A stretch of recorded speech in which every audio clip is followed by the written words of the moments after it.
everyone, hope you all are doing great. So this is going to be the part 2 of places and news. जितने भी places रही हैं हमारी current affairs में 2023 में उनके बारे में आज हम डिस्कस करेंगे with the help of MCQs.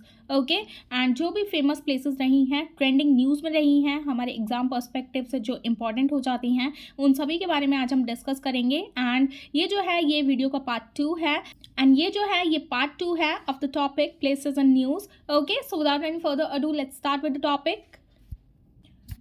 So first question is Topu volcano which was seen in the news is located in which country?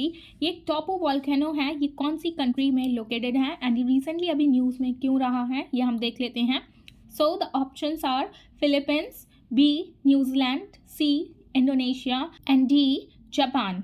सो हमारा जो करेक्ट ऑप्शन होगा वो होगा बी न्यूजीलैंड. ये हम देख लेते हैं ये न्यूज़ में क्यों रहा है टॉपू वॉल्केनो. तो ये जो वॉल्केनो है ये लोकेटेड है न्यूजीलैंड में, आप देख सकते हैं यहाँ पे. ओके, न्यूजीलैंड में ये लोकेटेड है एंड ये न्यूज़ में इसलिए रहा है 1800 साल पहले ये जो न्यूजीलैंड में टॉपू वॉल्केनो है इसका एक मेजर इरप्शन हुआ था. मेजर मीन्स बहुत ही मेजर वाला इरप्शन हुआ था जिसके जो ग्लास फ्रेगमेंट्स जो होते हैं जब वो वॉल्केनो में से निकलते हैं, जब वो बर्स्ट हुआ था तो उसके जो ग्लास फ्रेगमेंट्स थे वो अंटार्कटिका तक गए थे. ओके, कैन यू इमेजिन, यहाँ पे जो नीचे अंटार्कटिका आप देखते हैं कॉन्टिनेंट, वहाँ तक वो गए थे, यानी कि 500 किलोमीटर दूर तक वो इतनी तेज़ इरप्ट हुआ था. तो जिसके जो ग्लास फ्रेगमेंट्स हैं वो 500 किलोमीटर दूर तक गए थे. एंड रिसेंटली अभी ये क्या हुआ है, साइंटिस्ट ने डिस्कवर्ड किए हैं वही जो ग्लास फ्रेगमेंट्स हैं. तो अंडरकवर्ड किए हैं 6 सच ग्लास फ्रेगमेंट्स जो कि बरीड थे मोर देन 2000 ईयर्स अगो से. ओके, तो वो बरीड थे at a depth of 280 metres beneath the Antarctic ice, indicating their journey of approximately 5000 kilometre from the volcanic eruption site. Okay, तो वो इतनी तेज इरप्ट हुआ था वो वॉल्केनो, तो जिसके जो ग्लास फ्रेगमेंट्स थे वो 500 किलोमीटर दूर तक वो जाके पहुंच चुके थे. एंड रिसेंटली उसी ग्लास फ्रेगमेंट्स को तो अंडर कवर किए हैं अभी टोटल 6 ग्लास फ्रेगमेंट्स साइंटिस्ट ने, एंड जो कि buried more than 2000 year ago से ये बरीड थे. ओके, तो जिसकी वजह से ये न्यूज़ में आ गया है ये जो वॉल्केनो है. एंड वॉल्केनो का जो नेम है वो है Taupo volcano which is located in New Zealand. Okay, तो आप याद रखिएगा Taupo volcano. Now next question is knowledge, healthcare, innovation and research which is abbreviated as KHIRCT is associated with which state or UT? Okay, so the options are A Karnataka, B Tamil Nadu, C Assam, D West Bengal. तो ये जो है ये एक खेर city है, knowledge, health care, innovation and research से related है ये जो सिटी है. तो इसका करेक्ट आंसर जो हो जाएगा ये सिटी जो है वो है कर्नाटक में. यहाँ आप देख सकते हैं. तो ये रिसेंटली अभी न्यूज़ में रही है ये सिटी. ये हम देख लेते हैं किस वजह से ये न्यूज़ में रही है. तो रिसेंटली अभी जो कर्नाटक गवर्नमेंट है वो बिल्ड कर रही है एक खेर सिटी. ये आप देख सकते हैं ऐसा कुछ इसका होगा. ठीक है, तो ये जो कर्नाटक गवर्नमेंट है उन्होंने एम लिया है to attract 40,000 crore of investment in the areas of health care, innovation and knowledge sectors. तो ये जो है इन सेक्टर्स में ये इन्वेस्ट करेंगे 40,000 करोड़ इस खेर सिटी में, जो कि मेनली होगी हेल्थ केयर, इनोवेशन. एंड ये जो खेर सिटी है ये जो कर्नाटक गवर्नमेंट है वहाँ पे ये लोग मिले हैं वहाँ के थिंक टैंक से. Think tank simply means research institute से. उन्होंने ये डेवलपमेंट के बारे में बात की है. इन रिसर्च इंस्टीट्यूट्स में जाके इन सब से बात करी है इससे रिलेटेड कि हमें ऐसे ऐसे ये सिटी बनानी है knowledge, health care, innovation and research के बेस पर कर्नाटक में on the outskirt of Bengaluru. तो ये बेंगलुरु के जो है वो बाउंड्री पे होगी. स्टेट बेंगलुरु जो स्टेट है उसकी बाउंड्री पे ये बनाई जाएगी ये खेर सिटी. ओके, तो ये जो रीजन है ये जो खेर सिटी का ये पूरा स्प्रेड होगा over the 2000 acres with in 60 kilometre from Bengaluru. तो ये 60 किलोमीटर दूर बेंगलुरु से रहेगा एंड ये फैला रहेगा 2000 एकर्स में. तो ये जो है खेर सिटी ये डेवलप की जा रही है कर्नाटक में. तो अभी ये जो गवर्नमेंट है कर्नाटक गवर्नमेंट उन्होंने रिसेंटली ये प्लान अनाउंस किया है कि हम ऐसे ऐसे ये इस्टेब्लिश करेंगे खेर सिटी कर्नाटक में. ओके, तो आप ये याद रखिएगा ये सारी बातें. इससे रिलेटेड आपसे पूछ लिया जा सकता है इसके बारे में, इसकी जो फुल फॉर्म है खेर सिटी की एंड ये कहाँ लोकेटेड है एंड ये किस लिए बनाई जा रही है. ओके, इसका मेनली क्या मोटो होगा, तो ये सारी चीज़ें आप याद रखिएगा. Now next question is which city is the host of Conference of Parties of UNFCCC COP28. Here this simply stands for United Nations Framework Convention on Climate Change and इसकी अभी मीटिंग बिठाई गई थी conference, okay, conference of parties 28 number की ये meeting थी। तो ये कहाँ पे ऑर्गेनाइज कराई गई थी? ये कराई गई थी यूएई में, ठीक है। तो ये नवंबर 2023 में ये कॉन्फ्रेंस हेल्ड हुई थी एंड ये जो है ये दुबई यूएई में है, okay. So just remember this point. And ये न्यूज़ में क्यों है ये हम देख लेते हैं, इसका क्या पर्पस था। तो सबसे पहले आपको एक बात याद रखना ज़रूरी है, ये जो COP28 नंबर की जो मीटिंग थी तो इसका मेनली थीम, तो इसका जो थीम क्या था वो था ट्रांजिशन टू क्लीन एनर्जी, इसका थीम था COP28 का, ये आप मेनली याद रखिएगा, ओके। एंड ये जो है ये 2023 United Nation climate change conference और conference of parties of UNFCCC, तो ये रेफर की जाती है एज अ COP28, ओके। जैसे कि मैंने आपको बताया है ये रिसेंटली हुई थी नवंबर 30 से लेके 12 ऑफ दिसंबर तक 2023 में। एंड ये इसकी जो लोकेशन सेट की गई थी कॉन्फ्रेंस की, ये की गई थी दुबई यूएई में, ओके।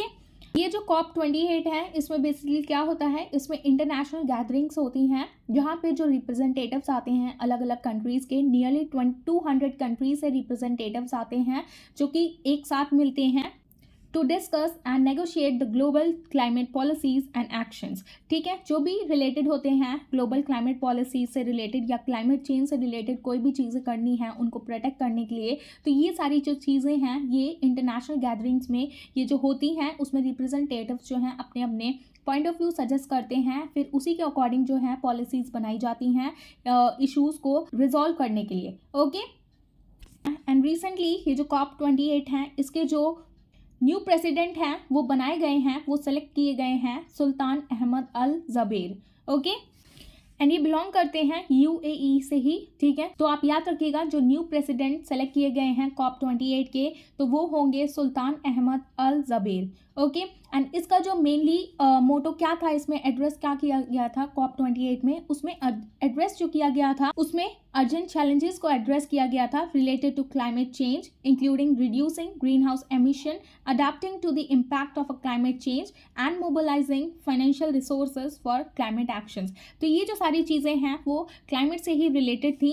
एंड इसमें ये भी फोकस किया गया है कि जो भी फॉसिल फ्यूल से रिलेटेड हैं, जो हम उसे कार्व आउट करते हैं, कर्बिंग करते हैं उसकी, तो वो सारी चीज़ें हैं इसमें मेजर इश्यूज़ को भी डिस्कस किया गया है। At COP27 India has pitched to expand the scope of a proposal on phase down of the coal to all the fossil fuels. तो ये जो मीटिंग है वो की गई थी इजिप्ट में, ठीक है। एंड ये जो 28 की है वो यूएई में कंडक्ट कराई गई है। तो आप ये याद रखिएगा, पिछले साल से भी रिलेटेड पूछ लिया जा सकता है आपसे। तो 27 जो COP है तो वो उसकी जो कॉन्फ्रेंस ऑफ पार्टीज उसमें ऑर्गेनाइज कराई गई थी तो वो थी इजिप्ट में। तो इन्होंने 27 सेशन को हेल्ड किया था इजिप्ट ने, ओके। एंड उसके जो प्रेसिडेंट थे वो थे Sharm El Sheikh, okay. So just remember all these points related to COP28. Now next question is which airport has been named after Maharishi Valmiki as per the recent news. तो ये जो airport है recently अभी बनाया गया है जिसका अभी इनॉग्रेशन भी हमारे प्राइम मिनिस्टर मोदी जी ने किया है। तो ये कहाँ लोकेटेड है, तो ये है अयोध्या में लोकेटेड, ओके। तो यहाँ पे आप देख सकते हैं ये जो न्यू एयरपोर्ट बनाया गया है अयोध्या में, तो ये नेम्ड दिया गया है after the sage poet Maharshi Valmiki as Maharshi Valmiki international airport Ayodhya Dham, okay. And हमारे जो प्राइम मिनिस्टर हैं इन्होंने इसका अभी रिसेंटली इनॉग्रेशन किया था इस एयरपोर्ट का। तो ये हुआ था अभी कुछ दिन पहले की ही बात है, ऑन 30 दिसंबर 2023 के दिन इस एयरपोर्ट का इनॉग्रेशन किया है प्राइम मिनिस्टर मोदी जी ने, यहाँ पे आप देख सकते हैं। And the news is significant as the airport naming indicates the focus on enhancing अयोध्या's culture heritage, okay. So just remember this point as well. Now next question is Big Ben is the famous clock located in which country?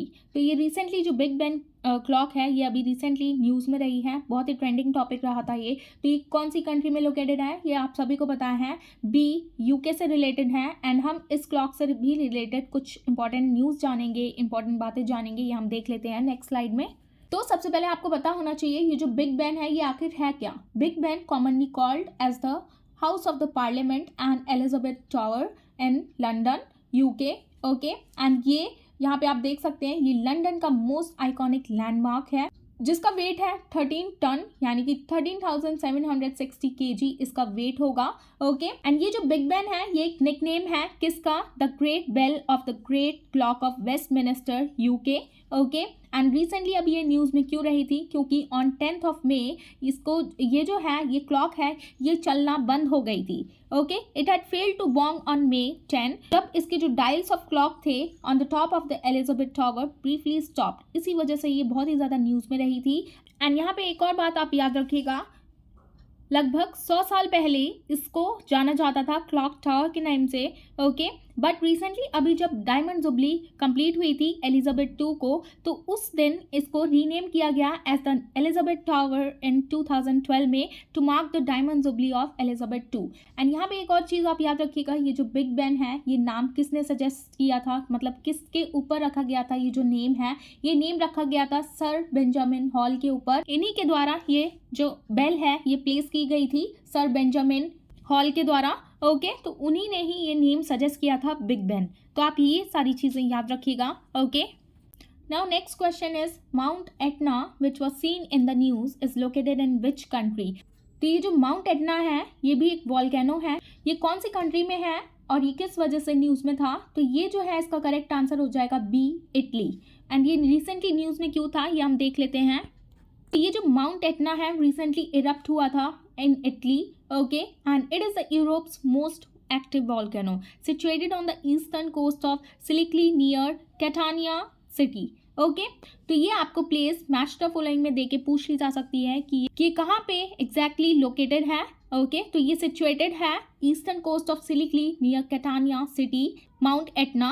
Okay तो recently ये अभी news में इसीलिए रहा है कि Italian authorities जो हैं उन्होंने डिक्लेयर किया था that the new eruption on the mount Etna was officially over and there were no injuries. तो ये जो जैसे ही इरप्ट हुआ था तो इसकी वजह से कोई इंजरी तो हुई नहीं है, इटालियन अथॉरिटीज़ ने बोला है, एंड ये फाइनली ओवर हो चुका है, मतलब इरप्ट होना बंद हो चुका है। तो ये जो है मोस्ट एक्टिव वॉल्केनो में से एक वॉल्केनो है ये इटली में। ओके एंड जिसका कि लास्ट इरप्शन हुआ था 11th of November 2023 में। Okay, so just remember this point, Mount Etna located in Italy. Now next question is Tomb of Unknown Soldier is located in which country? तो ये जो Tomb of Unknown Soldier है recently ये news में रहा था, ये जो टॉपिक है तो ये किस वजह से न्यूज़ में था ये हम देखेंगे, एंड ये किस कंट्री में सिचुएटेड है। तो ये जो है इसका करेक्ट आंसर होगा ग्रीस में। तो ये जो ग्रीस कंट्री है इसका जो लोकेशन है एग्जैक्ट वो है साउथ ईस्टर्न यूरोप में। ओके तो आप ये याद रखिएगा, इस पर 1000 ऑफ आइलैंड भी सिचुएटेड है। So just remember this point, tomb of unknown soldier. तो रिसेंटली ये न्यूज़ में इसलिए था क्योंकि हमारे जो Indian prime minister Narendra Modi ji हैं उन्होंने विजिट किया था एथेंस ग्रीस में for an official visit at the invitation of prime minister of Greece. And इनके जो प्राइम मिनिस्टर हैं उनका नेम है कायरियाकोस मित्सोताकिस, ये आप याद रखिएगा। उन्होंने ही इनविटेशन दिया था हमारे प्राइम मिनिस्टर मोदी जी को, एंड ये वहाँ पर क्यों गए थे ये भी आप देख लीजिए। हमारे जो प्राइम मिनिस्टर मोदी जी हैं उन्होंने टॉम्ब ऑफ अननोन सोल्जर को भी विजिट किया था जो कि outside of Greek parliament in Athens में है। एंड यहाँ पे आपको पता होना चाहिए what is the meaning of tomb of unknown soldier. तो ये जो है ये एक सिंबॉलिक ग्रेव है किसकी? ये अननोन वॉरियर्स की है, एंड यहाँ पे इनके लिए एक मॉन्यूमेंट डेडिकेट किया गया है, एंड ये एक ग्रेव है जो कि डेडिकेट की गई है to the service of an unknown soldier and to the common memories of all soldiers killed in the world war 1। ठीक है, जो भी वॉर्स में किल्ड हुए हैं उस टाइम में तो उनके लिए ये टॉम्ब ऑफ अननोन सोल्जर्स कि ये जो है सिंबॉलिक ग्रेव बनाई गई है। उसमें ये पता नहीं था कि उनके नेम्स क्या थे, इसीलिए उनको नेम दिया गया है अननोन वॉरियर्स।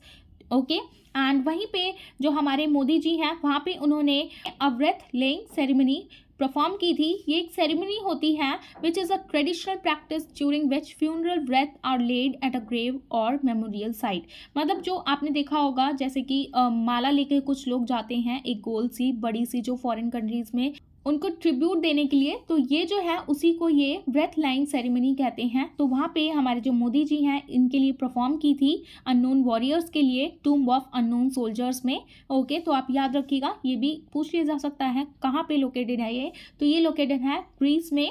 एंड हमारे जो प्राइम मिनिस्टर मोदी जी हैं वो फर्स्ट प्राइम मिनिस्टर हो जाएंगे in the last 40 years to visit Greece. तो पिछले 40 सालों में जो हमारे पहले प्राइम मिनिस्टर मोदी जी हैं इंडिया से रिलेटेड हैं जो कि, तो वो फर्स्ट प्राइम मिनिस्टर हो जाएंगे जिन्होंने विजिट किया है ग्रीस में 40 सालों में पहली बार। ओके, एंड जो लास्ट प्राइम मिनिस्टीरियल विजिट हुई थी from India to Greece was in 1983।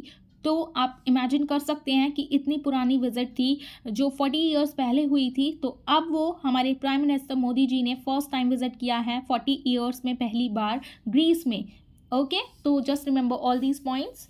सो यहाँ पे हमारी वीडियो ख़त्म हो जाती है। ओके, एंड ये जो वीडियो है ये बहुत ही ज़्यादा इंपॉर्टेंट हो जाती है आपके एग्जाम पर्सपेक्टिव से भी, तो आप सारी चीज़ें याद रखिएगा। ये लोकेशन वाइज आपसे चीज़ें पूछ ली जा सकती हैं, एंड ये जो टॉपिक थे ये बहुत ही ज़्यादा ट्रेंडिंग में थे न्यूज़ में। ओके, तो just remember all these points and all these important places which were in news. Okay, so this is the end of a topic and I hope you found this video informative, and if you found this video informative please give it a thumbs up, and for more informative videos please like, share and subscribe to my channel which is Shivi Study Education. And thanks for watching. Bye bye, take care, I'll see you in the next one.